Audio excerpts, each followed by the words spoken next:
Hello আমার family, কেমন আছো তোমরা সবাই? আশা করছি তোমরা সবাই খুব ভালো আছো, আমরাও খুব ভালো আছি। তো সকাল সকাল উঠে রান্না বাড়া করে স্নান দান করে আমাদের খাওয়া দাওয়াও কমপ্লিট হয়ে গেছে। তো মনে স্কুলে গেছিলো, স্কুল থেকে চলেও আসলো, ওষুধ খেলো। আর এখানে শাশুড়ি মার জন্য সব মানে বেড়ে সব কিছু রেখে দিয়েছি। তো উনি পুজো দিচ্ছে, পুজো দিয়ে এসে তারপরে খাবে। তো চলো আজকের ব্লগটা শুরু করা যাক। ব্লগটা দেখতে থাকো অ্যান্ড আমাদের সাথে থাকো। তো চলো ব্লগটা শুরু করা যাক। খাটতলা ঢুকছিস কেন? কি দেখিস আমার মধ্যে?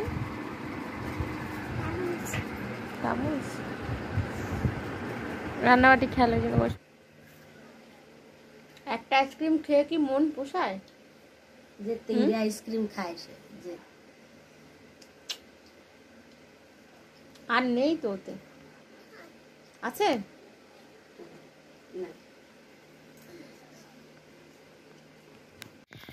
চিকু এসে দেখি চুপচাপ হয়ে বসে আছে, নড়াচড়া করছে না, খাটের তলায় শুয়েছিল। এখন এখানে এসে একটুখানি বসলো। চিকুর আজকে প্রথম ভ্যাকসিন পড়েছে। ওর 53 দিনে ভ্যাকসিন পড়েছে, প্রথম ফার্স্ট ভ্যাকসিন। তো সেই জন্য ডাক্তারে বলে গেছে একটুখানি জ্বর আসতে পারে হালকা। তো সেই জন্যই বসে আছে। আর চিকুর জন্য এদিকে খাবার বানানো হচ্ছে। তো একটুখানি গরম জল করে খাবারটা হালকা গরম জলে দিয়ে তারপরে করতে হয়। তো সেই জন্য ইন্ডাকশান ওভেন এনে দিয়েছে পাপাই। তো এই যে হচ্ছে চিকুর খাবার, এইটা হচ্ছে চিকু খায়। আর এটা দেখলে চিকু পাগল হয়ে যায়। তো এই খাবারটা নাকি প্যাকেট 1100 টাকা করে প্যাকেট পড়ে। তো আমি জানি না, আমরা তো কখনো কুকুর পুষিনি, ফার্স্ট টাইম ভাই কুকুর নিয়ে এসছে। আর খাবারটাকে ভিজিয়ে রাখতে হবে 5 মিনিট, তারপরে খাবারটা ফুলে উঠবে, তারপরে গিয়ে খাবারটা চিকু খাবে। তো ওই জন্য এই খাবারটা এখানে ভিজানো থাকলো। চিকু গেছে বাইরে ওয়াশরুমে। তো বাইরে থেকে চিকু দেখো এখনও ছোট, এখনও সিঁড়ি ভেঙে উঠতে পারে না, মানে 53 দিন বয়স হয়েছে সবে। তো ও নতুন নতুন সবে সব কিছু শিখছে আস্তে আস্তে। আমার মনে হয় কাকাইদের বাড়ি আসলে ও আরেকটা চিকু হয়ে যায়। তো দেখো চিকু হেঁটে হেঁটে উপরে উঠছে, আর ও সিঁড়ির পেছন থেকে বারবার চিকুর পাশে গিয়ে দাঁড়াচ্ছে। আর এই সিঁড়িটা দিয়ে দুজনে মিলে স্লিপ খায় একসাথে। চিকু তো 4 হাত পা টান টান করে দিয়ে স্লিপ খায়, আর ও বসে রয়েছে শুয়ে পড়ে গড়ায় বসে সব হয়। এখানে খাবার রেডি হয়ে গেছে, চিকু ওই জন্য বুঝতে পেরেছে ও বসে আছে এখানে, কখন ওকে দেবে খাবার। আর কাকিও দেখছে যে ও কি করে। একটা ছোট্ট একটা খাবারের দানা ওকে দিয়েছে, তা ও ছোট মানুষ তো দেখবে তারপরে তো খাবে। তো দেখতেই পাইনি খাবারটা, তারপরে নেমে কাকে ওকে দিল, তারপর তাই খেলো। দেখো খাচ্ছে কেমন করে, মানে এই খাবারটা দেখলেও পাগল হয়ে যায়। আউটের কোনো খাবার খায় না, তো সেই জন্য এই খাবার ছাড়াও অন্য কোনো খাবার খায় না। সরে যা মনে সামনে।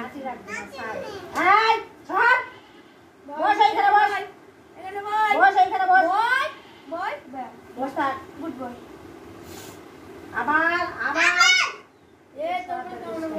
বস এইখানে বস।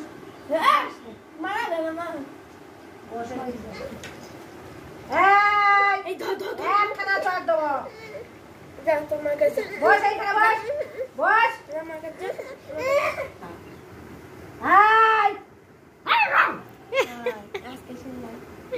বাবা আবার মাটিতে শান্তিতে ছড়ে পায় না মনে হয়।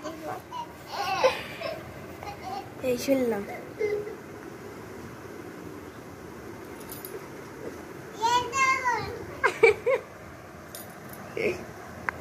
চুপ করে বসে থাকবি। আবার ওটা সব সব সব মারিছি চুপচাপ থাকবি। শেষ পর্যন্ত চিকু খাবার পেয়েই গেল। তো এটা করানোর কারণ একটাই, যে যে কোনো জিনিস এনে রাখলে ফট করে এসে চিকু মুখ দেবে। ওই জন্য ওকে আগে থেকে ট্রেনিং দিচ্ছে যে ও যেন কোনো জিনিসে মুখ না দেয় ফট করে এসে অমনি। খাওয়া দাওয়া 1 মিনিটে কমপ্লিট করে ফেলেছে চিকু। ফেলে এখনও গেছে পটি করতে। তো ওখান থেকে পটি করে ঠিক ও চলে আসবে। তো একটুখানি কাকাদের বাড়ি থেকে এসে ঘুমিয়ে নিলাম। ঘুম থেকে উঠে এখন আমি ভাত খেয়েছি। মনে বলছে ওর ভাত খেতে ইচ্ছা করছে না, তো আমি ঘরে ডিম ছিল আর হচ্ছে তোমার ব্রেড নিয়ে আসলাম এসের থেকে। ওই যে যে লম্বা লম্বা যে পাউরুটিগুলো হয় না, ওইগুলো নিয়ে আসলাম। ওগুলো এনে এখন ডিম টোস্ট করে দিলাম। এখন ও ডিম টোস্ট খাবে, আমরা একটুখানি বাইরে বসবো। এখন গরমটা একটু হালকা কম আছে, তো তাও বাইরে গিয়ে এখন বসি। এখন আর কোনো কাজ নেই। তো এই যে ডিম টোস্ট নিয়ে সামনে মোনা দাঁড়িয়ে আছে। তো আগে এটাকে সস টস দিয়ে আমি কমপ্লিট করে দিয়ে নিই। যার ডিম টোস্ট সে থালা ধরে নিয়ে হাঁটা করেছে।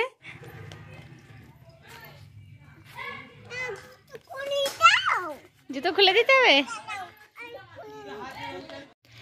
আমরা ডিম টোস্ট খেয়ে বিকালটা সুন্দরভাবে কাটাই। তোমরাও আমাদের ব্লগটা দেখছো, এনজয় করছো, তো কমেন্ট করছো না কিন্তু, তো অবশ্যই একটা কমেন্ট করে জানিও। তো দেখা হচ্ছে নেক্সট ব্লগে, তো বাই।